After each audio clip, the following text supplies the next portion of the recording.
Hello, everyone. We are back doing what we are supposed to do even today, and that is doing this pomodoro thing that we talked about yesterday.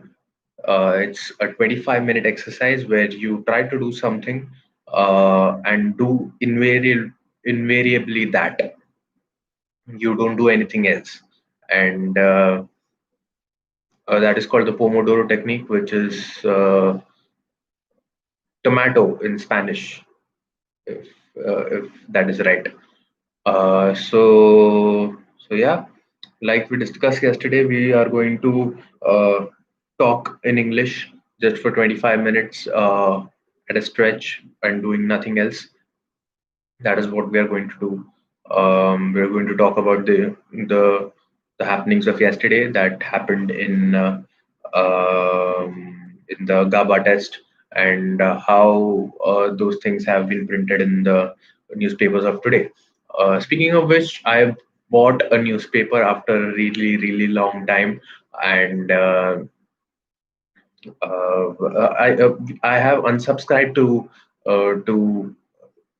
newspapers, and today is the time I bought a newspaper because it is about the victory of India at the GABA test, and the editorials that will come in this uh, in this matter are really worth reading, and the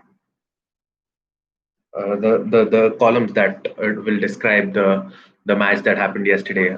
It was uh, it's something we look forward to as kids, even when we are kids, because there was no social media back then.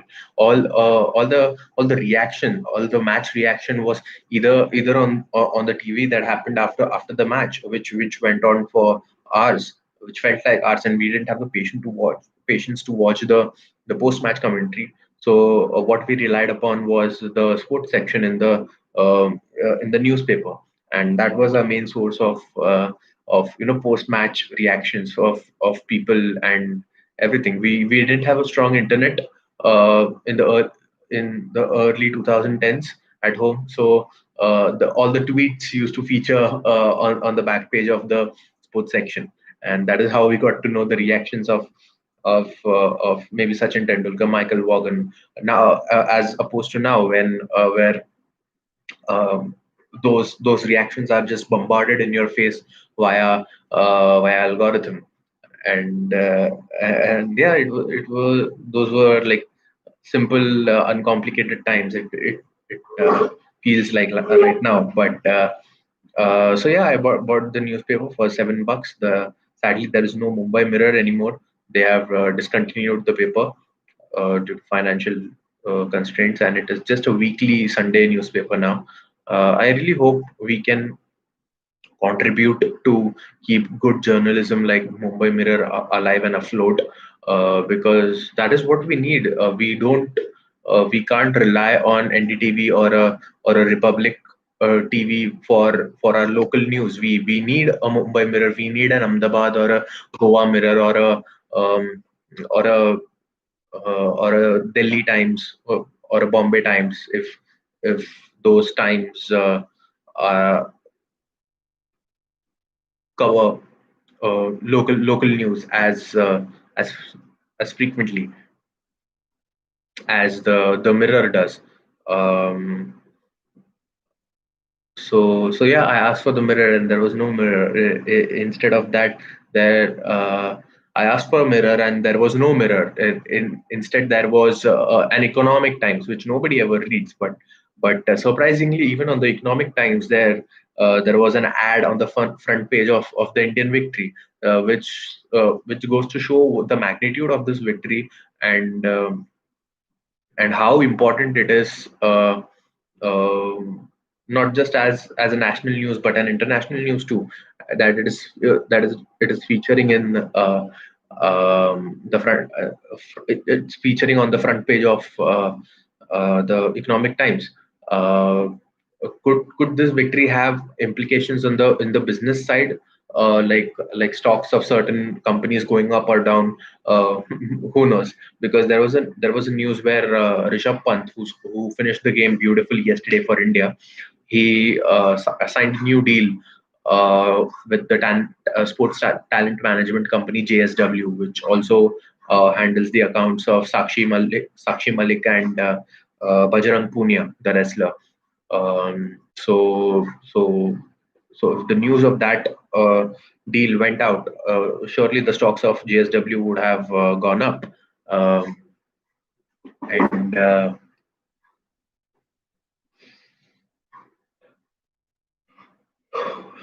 Yeah, I think this victory will also give inspiration to a lot of young generation kids who are coming up. And yeah, let's see how it happens. Receding hairline OP in the chat, if that is possible, because there is just one person watching it, and I highly doubt it is somebody else other than me. Um,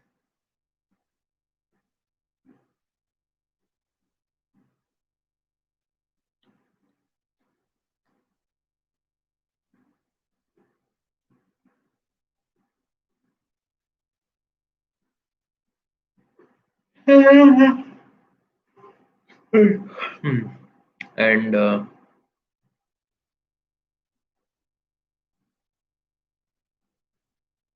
what else is there to talk about? Uh, Also on the front page of the Times of India, which was the main newspaper I had bought, there was a big ad, and I thought, what kind of ad is this? And then it turned out to be the Indian team celebrating with the tricolor in their hand, and I was like, oh, it's a good news, but why is it a full page ad? And then I saw in the corner it was a Byju's ad, uh, and the tagline was really smartly written. It was written, "Thank you, Team India, for all the lessons. Congratulations for everything ahead." And I feel that's a smart guerrilla marketing, ambush marketing, as they say, uh, to capitalize on the current events that are happening. Uh, uh, uh, what else?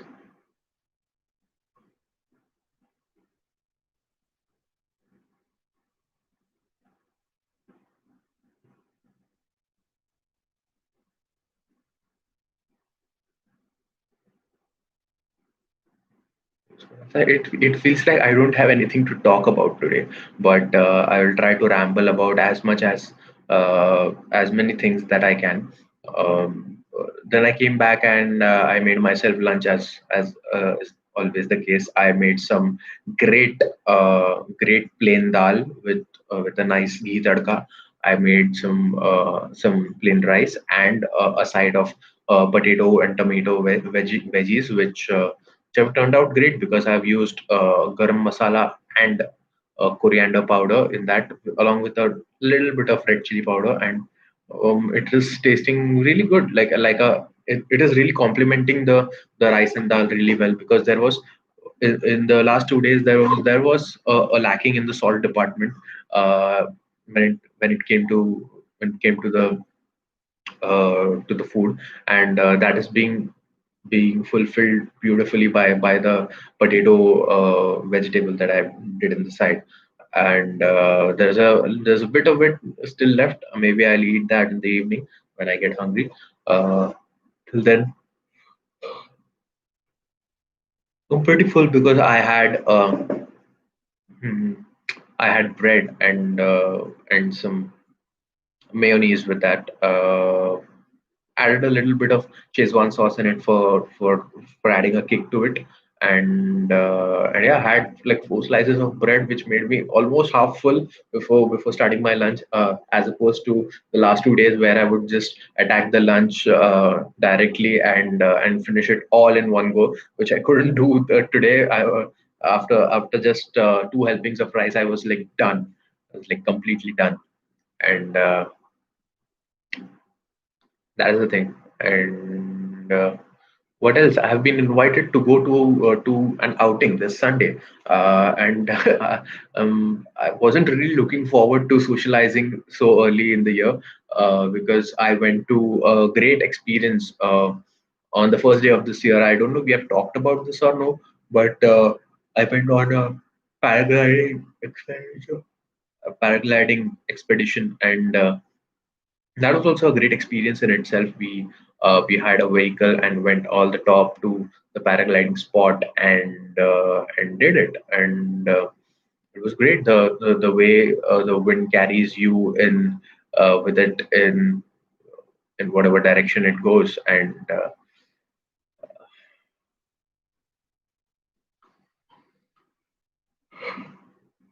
that was nice. We got to learn about how a hot air balloon takes you up and up and up and up and up and up and up, and gives you that altitude with the inflation of your glider. And yeah, there's like it's not that risky as people say, because there's a backup parachute that is the backup glider that is there with your instructor, so you're always safe. And even if you are not, the second backup parachute can be deployed, which they say they haven't had to deploy that. Which they say there was never a need to deploy that parachute because their rides have been so safe. Now that is something that we will have to take on face value itself, because who can verify these claims? Because if you have to take their word for it if they haven't had an accident for the last 25 years, as they say so. So that must be the truth, because what other way is there to verify that claim, other than asking somebody who was in an accident, because there is no chance we could find somebody like that alive. uh, and um, but overall we had like a good experience. The air, especially on the spot, was so clear that you could really feel that you're breathing air for the first time. It is so devoid of pollution, and it is so fresh and so clean that it feels like it is filling new life into your lungs. What do I say? We live in corrupted times and polluted cities, and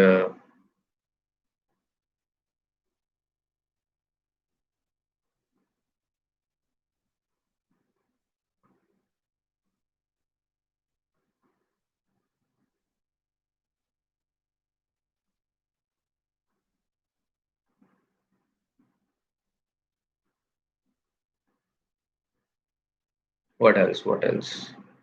So mostly I don't have anything to speak about today. And let me try to change the camera angle a bit for you guys this time. You'll see you'll be seeing a bit more things, but here it is. It is me, and that's the door at the back. Okay, let's begin. So let's resume, as we say. So yeah, the plan to go on this Sunday is kind of similar. We're going on a hilltop somewhere far away, and we'll be coming back. It will be a long journey. It looks like a long journey. I Earlier I thought that we'll just be going quick and coming back quick, but seems like that won't be the case. Let's see what happens this Sunday, and and other than that, people are getting really fearless about the coronavirus. Earlier, the apprehensions of going out were going down. They were losing the fear of going out. Now they are not just going out, but they are urging others to come along with them, and that is a level uh, of bravery and fearlessness that is just mind-bendingly amazing, mind-bendingly surprising, given the fact how scared these same people were like 8 months ago. I think with the coming in of new information, people have gotten more and more less anxious and more at ease with what the actual situation is. That it is just another case of maintaining your hygiene, which I am also doing, because I never used sanitizer before, but now I've sort of gotten addicted to the smell of the sanitizer. Am I going into an obsessive compulsive spiral? That only time will tell. But this the smell of the sanitizer is just amazing, and feels so good. Feels so good. Feels clean, and it feels safe. The smell of it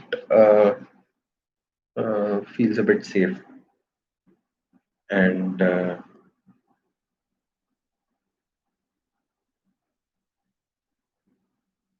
what else?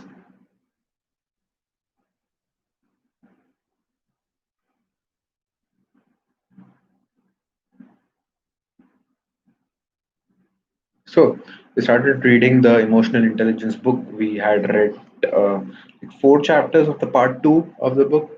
I read the three more chapters, five, six, seven, which constitute the bulk of that part of the book, and also the book in general. It was like 300 pages that we read yesterday. It is almost 20% of the book, and it's a really fast progress considering it's a non-fiction book, because I'm not used to reading non-fiction books so quick. Um, and and I started reading it, and I finished 300 pages yesterday. Today, I haven't been able to start reading till now. I have I've not yet able to get to the book reading part because my phone is heating a lot. I think that's because I downloaded a social networking app just a few days back to have an alternate social media handle, and I think having that app on my phone is really bugging my phone, and I think I need to get rid of that app, but at least temporarily. So later I'll be able to get it back and have that alternate handle on a better phone, maybe when I get a phone that will be able to handle the running of the app smoothly in my phone. And apart from that, yeah, the book. So the fifth part of the book, fifth chapter of the second part of the book that we are reading, let's name it 2.5, is about it's about passions. It's about anger. It's about anxiety. Anxiety, how can it be controlled? Are there any ways to control anxiety? Anger. What is anger? Why does it manifest in humans? And how early do you see the early signs of anger in a child? So that was one thing.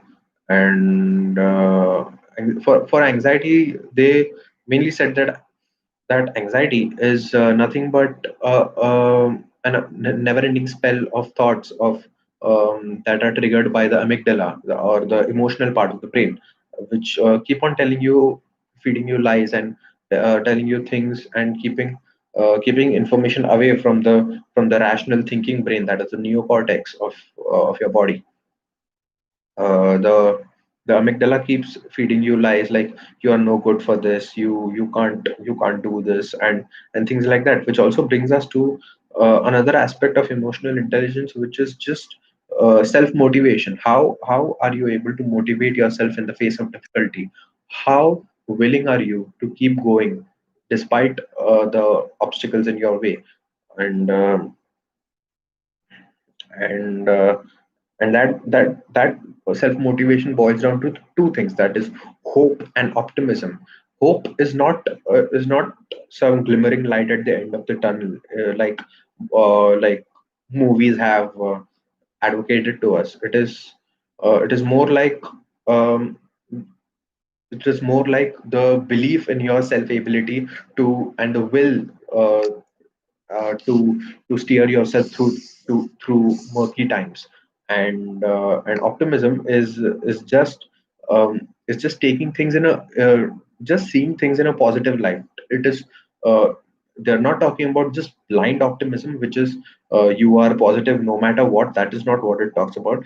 It talks about viewing failure in a positive way, like it is optimism translates to uh, optimism translates to in, optimism in simple words would be that I am the master of my life, and the steering wheel is in my hand.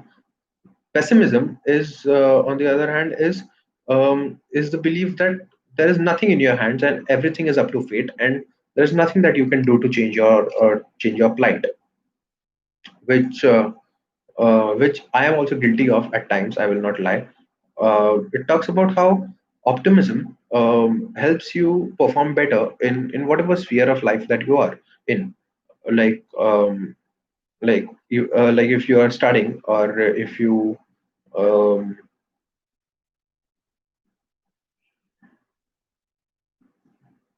if you are at work, um, greater optimism always translate into better results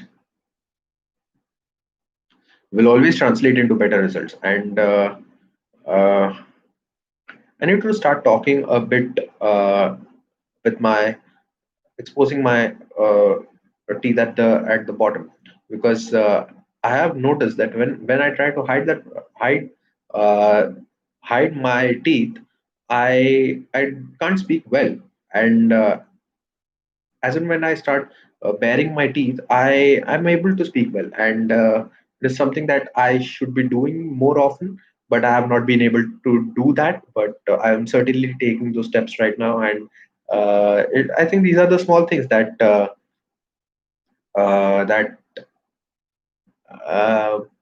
you know play a major role in what you can do and what you cannot. And That is one thing. And what we were talking about, we were talking about um, how anxiety is can be crippling, and there's in order to escape that, you all you need to do is just to do an activity of an opposite arousal state of the state that you are in. If you are anxious, you are in a high arousal state, so you have to do something in a something of a low arousal state, like meditation, or something more calming. If you are in depression, which is a low arousal state, um, a high arousal state activity such as an exercise, aerobic exercise, can help you can do wonders to um to ease your pain.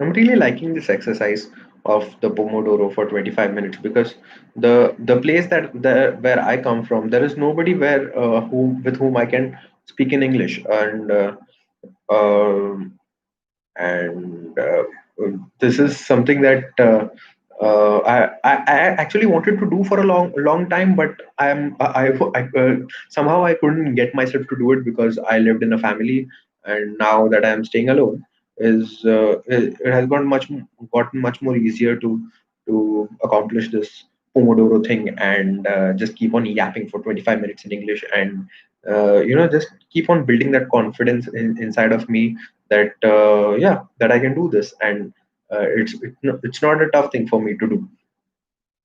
And that is one thing. And never thought we would be able to accomplish day two so easily, and keep this train of English speaking in a positive direction. And I think I'll see you guys tomorrow. And until then, I think it is very important to address the issues of anxiety that I talked about before this. The the ability to do something opposite of your arousal state. And when it comes to anger, the other passion that Daniel Goldman talks about in his book is that you don't have to there is a myth of expressing anger, which will help you ease the angry situation. But on the contrary, it doesn't help you. And the only thing that can help you in that situation is just walking away from the angry situation and then coming back and talking sense when you have cooled down. Because when you're angry, there are certain receptors in your brain that get activated that just won't let you think straight, won't